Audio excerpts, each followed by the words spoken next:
But I think, you know, in a way, I think his people are letting him pursue the strategy which seems now to be working, which is say anything you want, man, and then explain yourself later. Well, also, look, I think, look, I got to say, it's refreshing to talk to Donald Trump. He's unlike any other candidate out there. He doesn't come with handlers who are telling you to wrap it up. I've talked to him for 40 minutes at a time, and the interview could have continued. I just ran out of things to ask him. And it's not as if he... You know, I think people it's refreshing, whether they agree with him or not, whether he doesn't have a lot of policy specifics, but that's not what it's about. And this debate, by the rules of it, there's 10 people on the stage. You each have a minute to give your policies. You don't really have time to get into specifics. How can you get into policies in a minute? He's prepared for this as if it's like a rap battle, like it's Drake and Meek Mill. Like, no, you need to come with substance. He keeps calling people losers and saying what he could and should and wants to do for the country, but I'm not getting facts. Sam, I need real things. Can he win you? Can he win you over? Absolutely not. Never in a million years. Why not? Because I don't want my president to be an entertainer that's cracking jokes and calling Mexicans rapists. I remember this same rhetoric in 1979. I don't want somebody to be an actor, to be in the White House.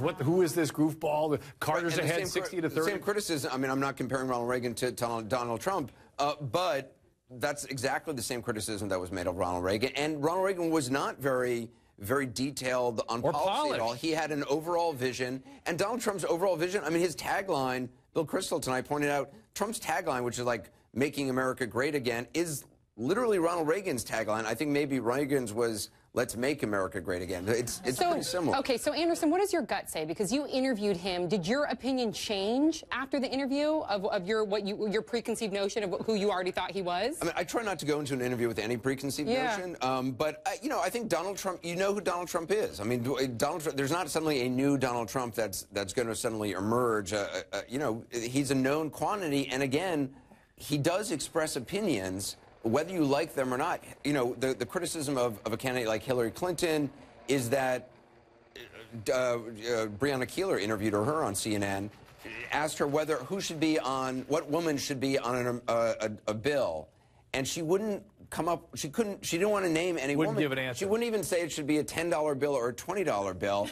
I have a feeling Trump would have a very specific answer on that question. Yeah, and whatever it is, him. That would be his answer. No, it would make whatever he said probably make everybody angry. But I bet, Andy, he'd have some sort of explanation later that we'd all go, all right, okay. All right. Well, look, he says what he thinks, and the key is he doesn't apologize later. And that's the opposite of what every single politician does. So that's refreshing. And a quick counterpoint. So in this debate, there are going to be 90-second chances to respond.